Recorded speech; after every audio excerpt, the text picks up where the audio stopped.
Vamos lá, a gente abre o programa de hoje destacando a manchete da coluna do jornalista José Roberto Guzzo, do Estadão.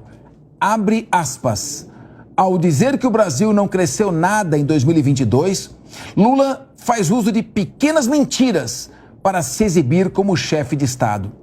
O país cresceu 3% no ano passado, mais do que a China, o que não acontecia há mais de 40 anos. Não só isso, prossegue Guzzo. A Petrobras, que segundo Lula está em ruínas e precisa ser reconstruída, deu lucro de 190 bilhões de reais em 2022, o maior da história. Além disso, quando o petista diz que o MST nunca invadiu uma terra produtiva, ela está fechando os olhos para o que aconteceu no sul da Bahia, com as 3 fazendas da empresa Suzano. Diante de uma massa de manipulação e notícias falsas, o grupo de combate às fake news e ao discurso de ódio do Ministério dos Direitos Humanos deveria estar agindo. Em 2 meses, o governo federal foi capaz de aumentar o preço da gasolina, de taxar as exportações da Petrobras. As queimadas na Amazônia bateram recorde em fevereiro. A venda de veículos teve seu pior desempenho em 17 anos. E para fechar, o MST está aos poucos destruindo o setor mais produtivo da economia brasileira. Fecha aspas. Uau! Que crítica, hein? Alessandro Negão, que paulada, hein? Não é crítica, é verdade. É diferente. Crítica é quando você só faz a crítica. Ali, JR perfeitamente disse a verdade. O que o Lula faz é uma máxima que a gente tem no comércio, que é quem desdenha quer comprar. Então ele tem que falar mal do governo, do ex-governo, ele tem que falar mal do Bolsonaro, porque o nome Bolsonaro não sai da boca dele, ele tem que falar mal da Petrobras, ele tem que falar mal de tudo para que ele possa poder comprar. Ele está desdenhando justamente para isso. Fazendo o jogo do Lula, o que a gente tem que admitir, e isso acho que a direita está na hora já de se tocar e começar a admitir isso, que é o brilhantismo dele com as palavras. O Lula tem a manha das palavras, e isso é um grande problema para a gente da direita. Por quê? Porque com esse jeitinho dele de falar uma coisinha aqui, falar uma outra coisinha ali, ele acaba levando todo mundo na conversa. É fácil a gente esquecer das benesses que a gente teve em 2022, como o próprio JR acabou de listar. Mas eu quero perguntar para você aí de casa, de qualquer lugar que você esteja do Brasil. Hoje de manhã eu fui na feira.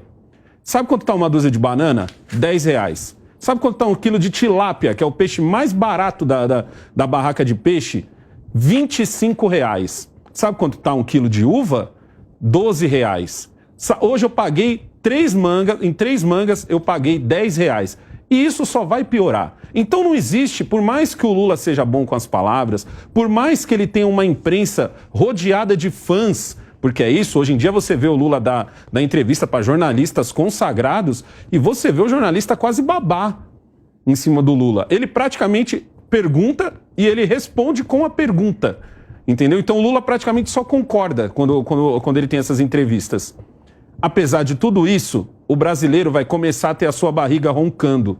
E nessa hora não existe BBB, nessa hora não existe novela, nessa hora não existe jornalista consagrado que pergunta e ao mesmo tempo já responde. O povo vai acabar se revoltando e Lula já percebeu que esse Congresso não é o de 2002, onde ele falava e nego baixava a cabeça.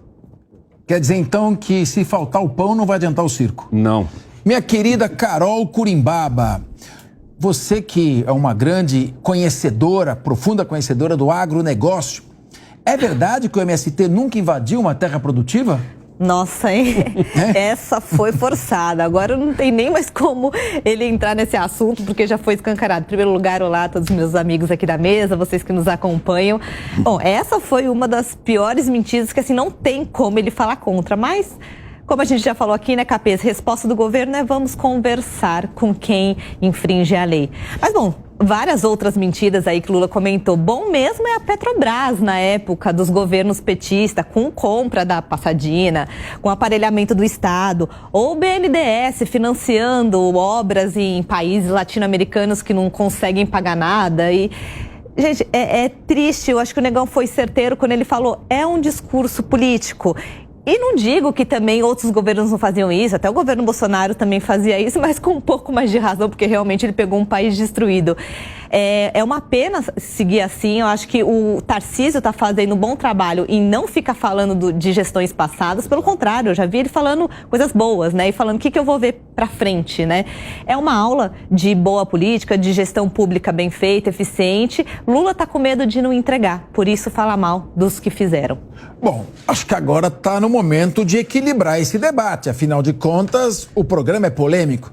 Então, vamos caminhar para a esquerda, embora ela esteja à minha direita. Juliana Fratini, eu queria ouvir você. Concorda com isso aí que eles estão falando?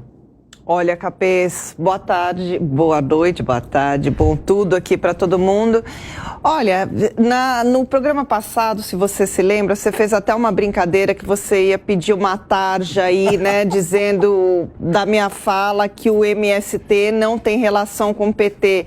E eu insisti tanto nisso que ontem mesmo, esses dias, coloquei no meu Instagram, dizendo isso, fazendo essa afirmação, né?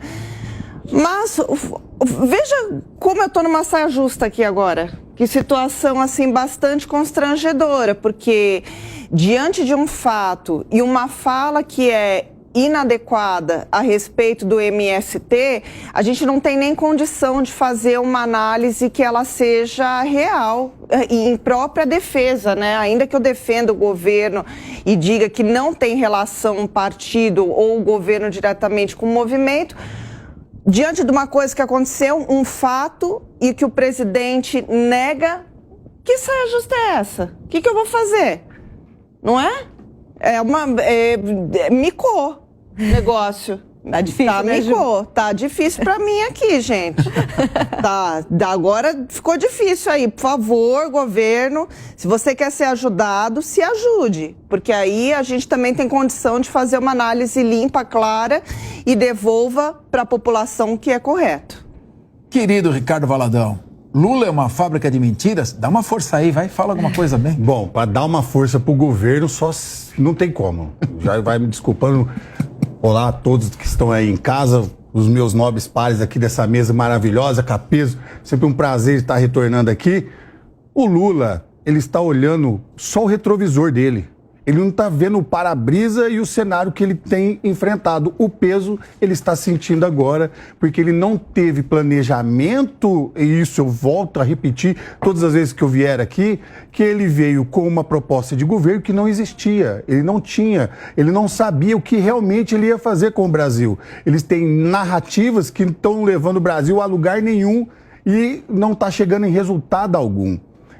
Mentiras, fake news... É o que eles tantos combateram e agora estão soltando. Como que ele fala que não invadiu uma terra produtiva? Eles entraram nas fazendas da Suzano, lá no sul da Bahia, lá em Mucuri. O que vai acontecer? O que acontece agora, daqui para frente? Qual que vai ser a narrativa? Se eu não me engano, um dos líderes do MST foi preso esse final de semana. Foi do outro movimento. Do outro movimento, né? Mas para mim... Tudo ali. Tem o mesmo... A conjuntura final é a mesma. Então eu quero saber aonde que o Lula quer levar o Brasil. Falar que não cresceu, o país Valadão, não cresceu... quer dizer que essa última invasão foi numa terra produtiva, então? Lógico, totalmente produtiva. Eucalipto vai fazer o papel que a gente está aqui escrevendo. Mas eles dizem que o eucalipto não se come. Como você usa o papel...